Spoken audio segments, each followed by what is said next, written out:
Movie artist association meetings అయినా, లేకపోతే ఏ cinema సమావేశాలైనా, లేకపోతే సినిమా పెద్దలు ఎవరైనా గనక కాలం గనక చేస్తే, అక్కడ ఖచ్చితంగా హేమ ఉండి తన వంతు పాత్ర పోషిస్తుంది. ఇలా ఉండేటువంటి హేమలో ఇంత చీకటి కోణం ఉందా? పలుకుబడి పెంచుకోవటం అట్లానే కదా.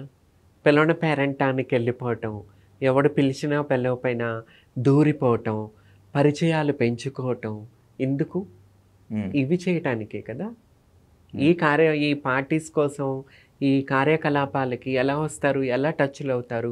పిలవని పార్టీలకు వెళ్ళటం, పిలవని పేరెంటాలకు వెళ్ళటం, అవార్డ్ ఫంక్షన్స్కి పిలవపైన దూరిపోవటం, హడావిడి చేయటం, నలుగురు చూపు మళ్లించుకోవటం, పరిచయాలు పెంచుకోవటం, వీటి వల్ల ఏమవుతుంది? ఇలాంటి కల్చరు అంటే ఇట్లా ఈ రకంగా డబ్బు సంపాదించుకోవటానికి పరిచయాలు పెంచుకోవాలంటే ఆ పనులు చేసుకుంటూ వచ్చిందాము. టాలీవుడ్లో పెద్దలతో మీకు పరిచయాలు ఉన్నాయి. టాలీవుడ్లో ఉండేటువంటి కొంతమందితో కూడా మీకు ప్రత్యక్షంగాను పరోక్షంగాను ఉన్నాయి. ఇది నేను నెగటివ్ మోడ్లో అనటం లేదు. నేను నెగటివ్ మోడ్లో అనటం లేదు. నన్ను ఎవరికన్నా చూసారు అసలు ఇంతవరకు ఎక్కడన్నా? ఏదన్నా వీడియో బయటకు వస్తుంది కదా.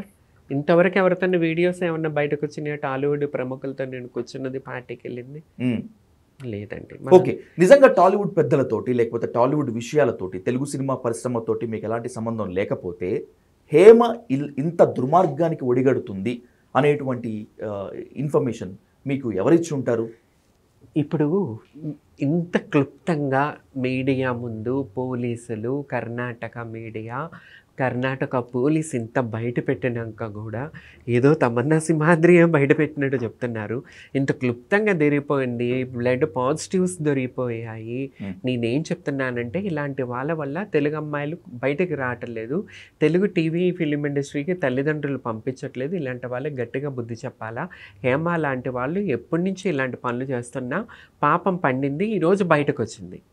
అది నాకు తెలిసినటువంటి ఒక ఫిలిం సీనియర్ జర్నలిస్ట్ ఈ టాపిక్స్ గురించి మాట్లాడుతున్నప్పుడు తమన్నా గారు, హేమ చాలా good and the best organiser అన్నారు ఆయన.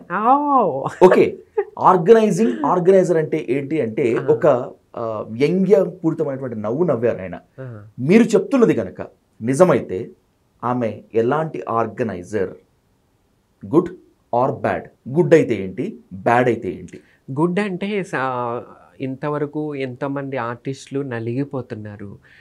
ఉండటానికి వాళ్ళకి రెంట్కి ఇల్లులు కూడా ఇవ్వకుండా ఎంతో కాస్టింగ్ కోచ్ లాంటి ఎన్నో జరిగినాయి. కాస్టింగ్ కోచ్ లాస్ట్ టైం నేను కూడా ఉన్న ఉద్యమంలో.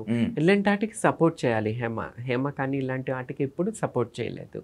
కాస్టింగ్ కోచ్లు ఎంతోమంది అమ్మాయిలు నలిగిపోతున్నారు, ఆఫర్స్ రావట్లేదు అన్నటికి హేమ ఎక్కడ స్పందించలేదు కదా.